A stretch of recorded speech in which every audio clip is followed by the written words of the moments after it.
Le Buzomètre, ce sont les actus ou rumeurs qui ont le plus buzzé sur le site Mac Forever. Et comme chaque semaine, dans On refait le Mac, c'est notre ami Didier Policani qui nous présente ces 5 infos ou rumeurs.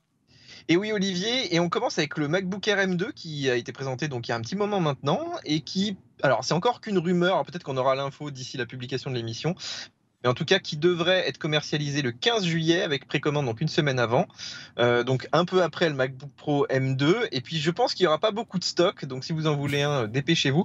Par contre, c'est clair qu'il est cher, on en reparlera après, mais c'est vrai on n'a pas trop tendance à le conseiller aujourd'hui, sauf à vraiment ceux qui veulent la machine le premier jour. Ah, tu veux vraiment pas qu'on reçoive de machine d'Apple, hein, c'est pour les prochaines semaines. Disons qu'il y a mieux pour moins cher chez Apple, donc Voilà. Mais ça veut dire également qu'il y aura certainement des On refait le Mac et des vidéos sur Mac Forever un peu plus tard dans le mois de juillet, c'est ça que tu es en train de me dire? qu'on va nous faire travailler l'été, ouais. Ouais. Nous, on avait prévu de passer des vacances, bah tu vois, voilà.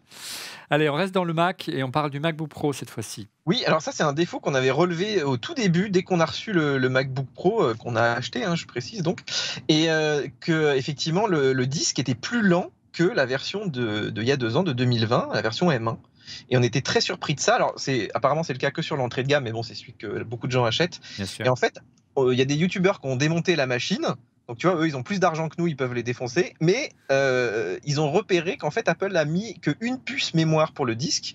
Parce qu'avant, il y a une espèce de RAID, il allait prendre les données sur les deux en même temps, donc ça allait plus vite. Et on était à peu près à 2,5 gigaoctets secondes. Là, on n'est plus qu'à 1,5. Ah ouais? Alors, bon, ça reste rapide, mais tu vois, perdre de la perf pour une machine qui, en plus, coûte quand même assez cher. Et 2 ans vendu plus après. cher que le MA, précisément. Ouais, tu vois, pour le prix, ils auraient pu te mettre le 512 Go d'entrée de gamme, je trouve que ça aurait été plus honnête. Mais c'est vrai que moi je trouve que c'est vraiment du gain petit pour Apple. Et en plus, c'est pas indiqué sur la fiche technique, tu vois, c'est pas un truc que les gens savent tant qu'on l'a pas testé. Et alors, dernier truc là-dessus, ils ont été malins, ils ont donné aux journalistes. Les journalistes. machines, c'est important. Tu sais, de tester les machines. voilà, oui, mais justement, là, tous les journalistes qui ont eu les machines avant la sortie, donc tu vois, qui étaient censés te conseiller, bah, eux, on leur a envoyé comme par hasard des modèles avec 512 ou 1 Tera. Donc ils n'ont pas pu voir le problème non plus. C'est malin de la part d'Apple. Est-ce que c'est volontaire? Je ne sais pas. Mais non, penses-tu?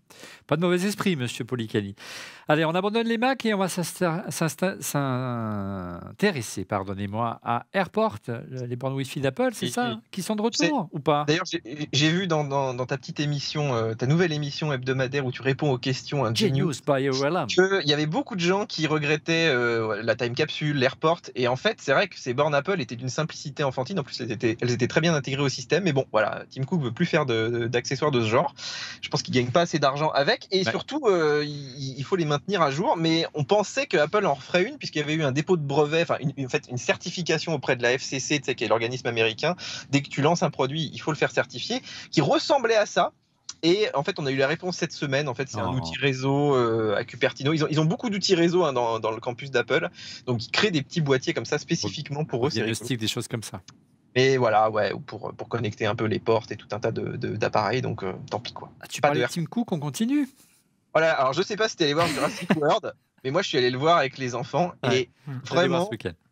Non mais j'ai eu le malheur d'aller le voir aussi.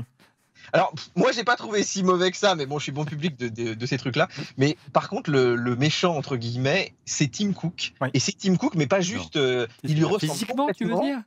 Il a une ressemblance physique. Il a exactement le même look, tu vois, avec t-shirt noir. Il a tendance à avoir la même gestuelle, si vous voyez ce que je veux dire. Alors, non seulement la même gestuelle, mais il y a même des expressions, des moments. En fait, tu te croirais chez Apple. Ils sont allés pousser le vice jusqu'à faire une espèce d'Apple Park. Un peu miniature comme QG de ce gars-là. Et en fait, c'est complètement fou parce que tu te dis quelque part, tu te demandes si le réalisateur, enfin celui qui a écrit le script, n'a pas une dent vraiment contre Tim Cook parce qu'il passe vraiment, tu vois, pour le PDG un peu fou. C'est clairement fait exprès, c'est sûr et certain. Le film n'est pas produit par Apple. Après. Non, mais c'est clairement fait exprès. Et effectivement, le fait qu'en plus ce soit le méchant. Je pense qu'il ne sera jamais diffusé sur Apple TV+. Ouais. Et ouais. Bon, en dehors de ça, c'est quand même un nanar non assumé, donc voilà, c'est pas très grave. Bien. Allez, on conclut avec les AirPods.